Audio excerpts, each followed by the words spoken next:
Hello everyone.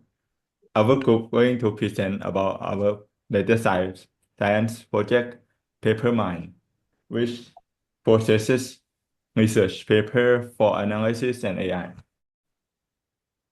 So here is a brief overview of what we cover today presentation. First, we look at the data collection process, which we get data from Scopus API and Arxiv, and also use the data that given by the professors. Then we will discuss how the data are cleaned and prepared. And the data will be stored in MongoDB and extract some text fields such as title, abstract, and others keywords to our AI, which gonna be trained by those text fields.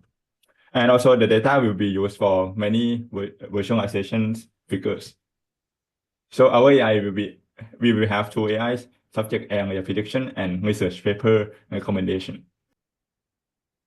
Next is our data module. The first step is data preparation. First is data collection. We collect data from two sources, Scopus and Arxiv. As you can see here, the data we get from Scopus, we only have about 7,000 documents. That is because the Scopus API got a weekly quota. But on the other hand, Arxiv API have like a different format from the initially given data, but the API doesn't have a weekly quota. That's why like the rest of the document we need to get it from the Arxiv API and try to format it to be identical to the initially given data.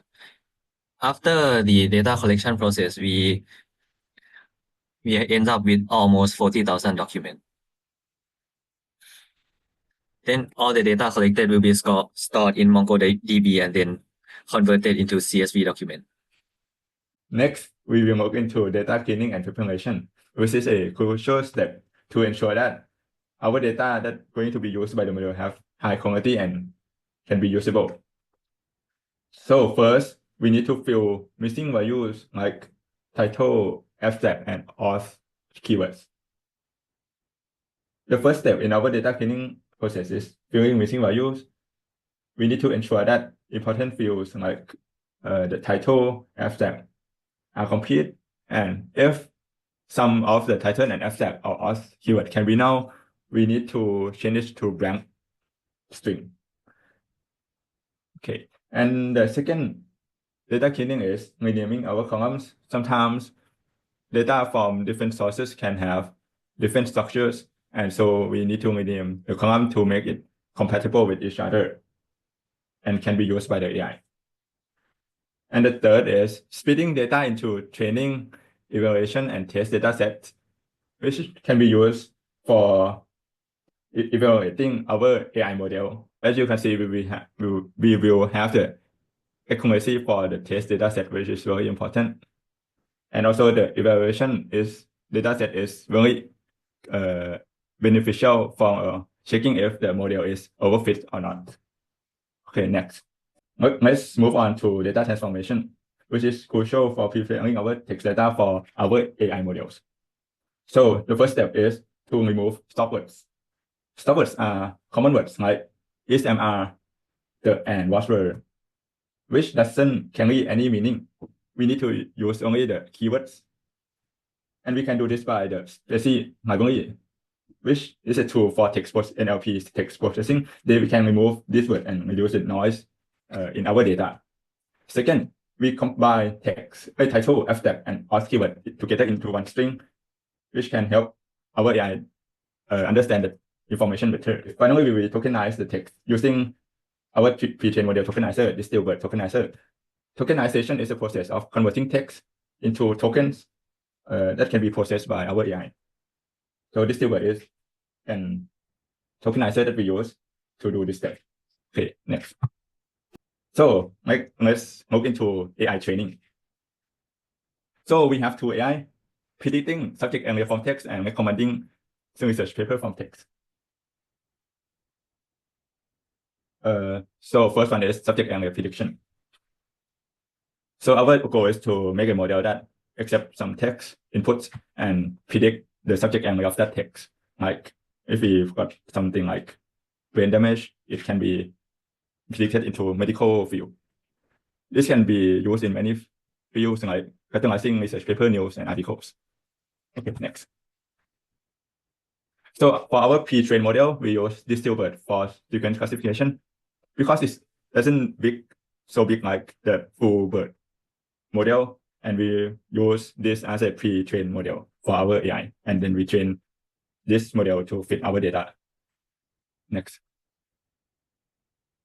So for our training, we need to specify our hyperparameters like alpha or learning rate, like how many epoch, which means how many iteration we're gonna use, and also evaluation after each epoch.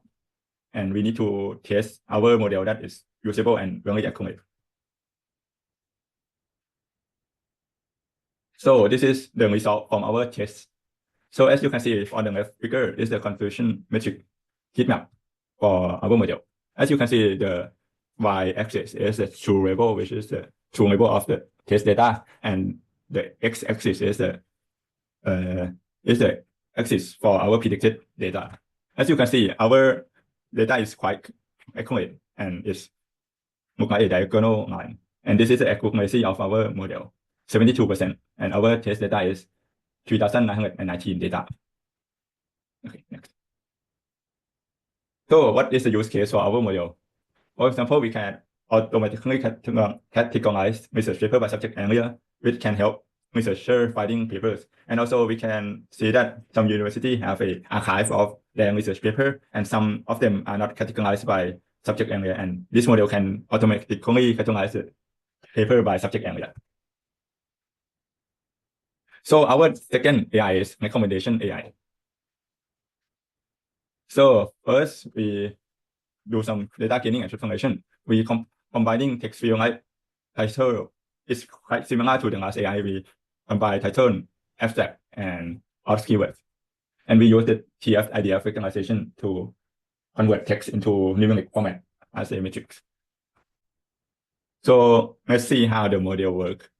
The TF-IDF metric show the importance of each term in that document, and the cosine similarity measures how similar two vectors are. So how works the pipeline of the model. So we input as a text, and the text is vectorized using TF-IDF vectorizer, and we use cosine similarity to compare the similarity between each paper, and we return the top most similar papers based on the highest scores, the highest cosine similarity scores. This is the front-end website of our AI model, which we can use to interact with the AI. Let's try predict. As you can see, you can choose the text files here, and you select, for example, this one, and the text will be loaded in here. Let's press predict. So as you can see, the prediction result is computers, and the subject area computers, and the confidence is 74.22%. And you can also edit here too, like brain damage. As you can see, the subject area is medicine, and the confidence level is 36.59%. The confidence level is low because we have a lot of subject areas. Let's try the comment. For example, if you want to read about artificial intelligence and get recommendations, and you see the recommended papers from our AI. Of the papers returned are related to artificial intelligence. Okay, that's it for the front end. Next is the visualization model. So for this model, our purpose is to present key data insights. The tools we used are Streamlit and Pandas. Our visualizations are top organization, which identify leading contributors to the field, top country, which display geographical research dominance, keywords, which are popular keywords in each subject area, author network graph, which visualize collaborative network of specified author, and author geographical data, which visualizes where contributing authors are located in the world using an interactive map. So First, we have the main page, which provides the database overview and summarizes the key metrics. Here we categorize the data into database overview and other tools. This main page serves as a central page with links to all other dashboards, and it includes sidebar navigation for easy access. This is our main page. We have overview of our database that we can click into go to each page that we are going to talk about later. Then we have other tool, a tool that then we can search order in search bar, and then it's going to give insight of order in our database. Then we have prediction tools. The first one, we have the predict field from text. For example, we give in a text and it's going to give out medicine, which is likely the field of this text. Then we have the suggestion. We can input any text in here. For example, Suk-ieam. It's going to tell us about papers that is in our database that is related to this text. Now that we've introduced the purpose and overall structure of our visualization module, let's dive deeper into each dashboard to see how they provide actionable insights and enhance data exploration. First is the top organization. This dashboard highlights the top organizations contributing to the dataset. It has drop-down menu for user to easily select subject area. Users can choose between 10 to 20 organizations to focus on, giving them control over the depth of data. It displays result as a bar graph that adjusts by selective preference. It has user-friendly features with interactive buttons and smart alerts for smoother user experience. This is top organization page. It shows the top 10 organizations that has the most amount of papers in our database. For example, in this page, it shows all of the subject area, but we can change subject area, for example, to energy. It's going to show the paper for energy only, like this one. It doesn't have much university here. And we can also choose to increase the amount to show. At first we have 10, but now we change to 15, so it's going to show more, like this. Next, we have the top country dashboard. Now, while the top organization dashboard offers a detailed view of research contributions by organizations, the top country dashboard works with similar features, allowing you to filter data by subject area and customize the number of data in order to display the top country contributing to the data set. The top country page, it tells us about the country that has the most amount of papers in our database. So just like the organization, we can also filter subject by area. For example, I change it to decision science, and it's going to show the data from the papers in subject of decision science only. Next is popular keywords by subject area. This bar graph displays the top 10 most popular keywords in each subject area, and then it is presented in an interactive way so that we can see in each bar. Then user can use drop-down menu to select between each desired subject. This bar graph highlights trends and research focus within specific fields. So here is our popular keywords by subject area. It's going to show the top 10 keywords in each subject area. So for example, this one, it's the subject area about accounting, and the most popular keyword is Ukraine. So in this drop-down menu, we can change the subject to, for example, finance, and it's going to fetch from database and shows that the most popular keyword in finance is corporate governance, and there are also other 10 keywords. Then it is author network graph.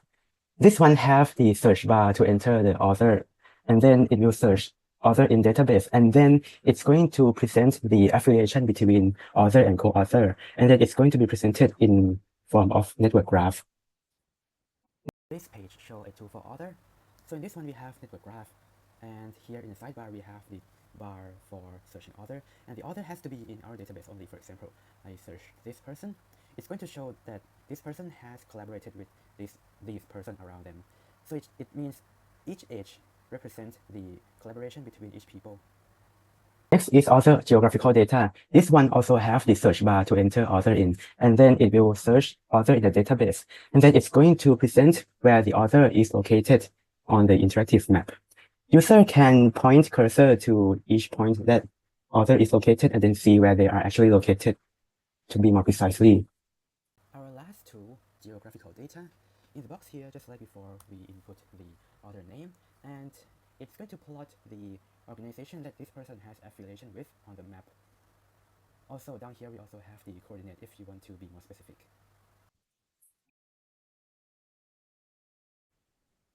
Thank you.